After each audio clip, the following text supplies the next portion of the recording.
چار مینار کے ٹوٹے ہوئے حصے کو درست کرنے آرکیولوجیکل سروے آف انڈیا کا اقدام۔ آرکیولوجیکل سروے آف انڈیا نے چار مینار کے جنوب مشرق مینار سے گرنے والے ٹکڑے کو بحال کرنے کے کام شروع کر دیا گیا۔ آرکیولوجیکل سروے آف انڈیا کے اہلکاروں نے بتایا کہ متاثرہ حصے کو نیلے رنگ کے پلاسٹک سے لپیٹا دیا گیا۔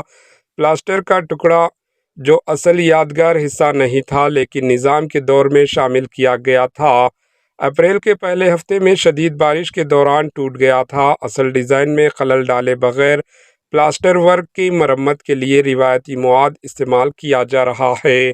Bureau report, H N news.